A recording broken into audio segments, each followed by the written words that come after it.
Today is, what's today? June something. Hey, pretty princess. This is our first time in the store, you guys. And well, not one, but 2 kids. That's right, y'all. She's here. Excuse me, sir. Back up. Hello. She knocked out. It's almost feeding time. So, update.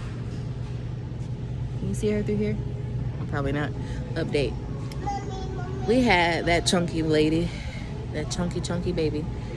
I'm saying we like he pushed her out. She arrived March 25th. Where you going? You trying to escape? March 25th at 4:44 a.m. So she's a little over a week old. Today is Sunday. I would say she's a week and about, let me see, Friday, Saturday, Sunday, 3 days old. Usually we don't leave the house until after they're a month, but we need groceries, y'all. So we just kept her covered, keep people out of her face, and keep it moving, you know? If I sound stuffy, it's because Coco got me sick. I don't know what type of sickness this is, but my throat hurt and my nose stuffy. That's about it. But yeah, other than that, so her name is Keileya. And then, you know, Coco is Karina. Sit down. Sit down. Where you going? Always trying to escape somewhere. So we're in here getting toothpaste for us, toothpaste for Coco, getting some other essentials, products. It's probably gonna get online. You gotta order from Groupon. Groupon. You gotta change her toothpaste up, baby, and we can't find it. Yeah, what was I saying? I still kind of got a little bit of baby brain, baby fog. So yeah, this is our first time in the store with both kids. We usually, one stays home with them and then the other runs to the store. But today we were like, we really don't know what we want. We don't got time to keep FaceTiming. And then the connection goes out because we're in the country. So we're like, let's just both go and try to be in and out. But of course, that's not happening. You can't be in and out with kids nowhere. But yeah, that was the update. Let y'all know she's here. Baby wear. I got a little pudge still, but not giant. It feels good to be free and not wobbling because my back is hurting a lot.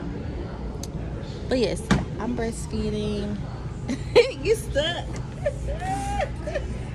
She is funny. Coco is the best big sister. Keenan is the best daddy of 2. Y'all, I've been getting so much more rest now than I have ever had in my life. Like, as long as I keep a bottle in the fridge, they don't bother me. They just feed her, and I wake up whenever I want. Like, I love it. So, I'm going to be miserable when he goes back to work. So, he's off 3 weeks for paternity leave to stay at home with us while we adjust to 2 little ones. And it's been very nice. Such a blessing. They're both healthy.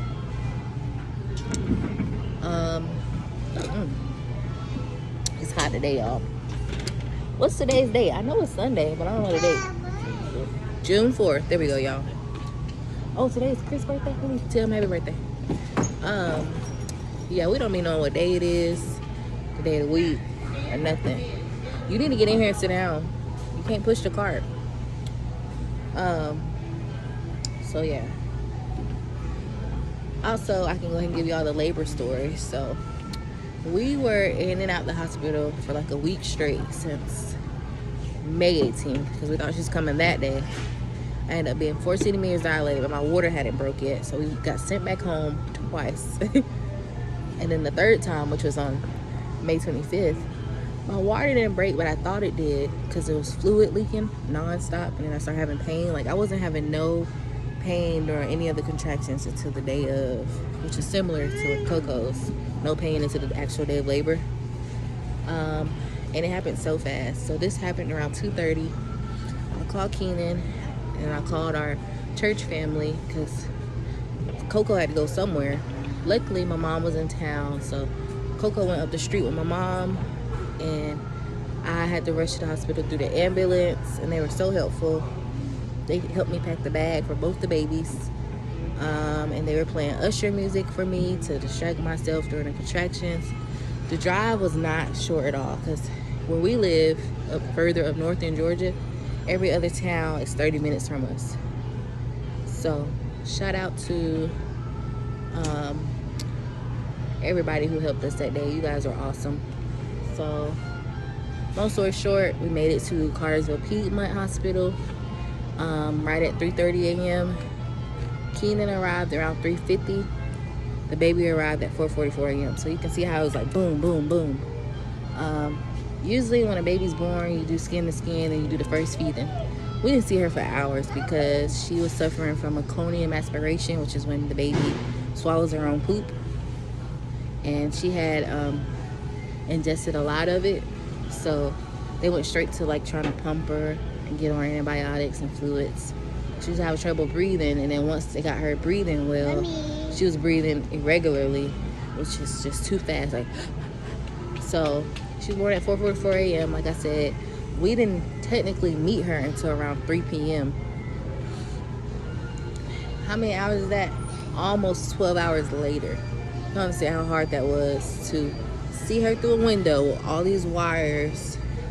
So my heart goes out to all those people who are in NICU and nursery and all that, watching their baby go through that for weeks and months at a time, because thank God we were only experiencing that for a few hours, which was really hard. So yeah, she was there. We met her around 3, was able to hold her and stuff. And Coco arrived at the hospital around 3:30, so that worked out. She had her first feeding and did some skin to skin, so her temperature and her breathing settled. And then as soon as I left, she got right back to the like breathing hard, hyperventilating. And they were like, well, we're sorry to tell you, we're gonna have to transfer her, get her on some stronger antibiotics to another hospital that actually has a better NICU staff, because they don't really have that. They just had like a little machines here and there for nursery for a few hours, but not enough to hold kids for multiple days at a time. She was gonna have to get transferred along with 2 other babies who were struggling with breathing.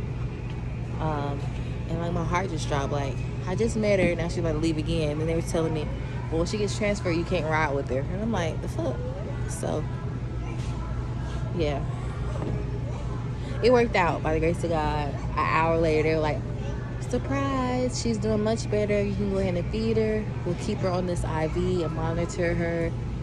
You know, if anything comes up, just call us, you know, the button for the hospital.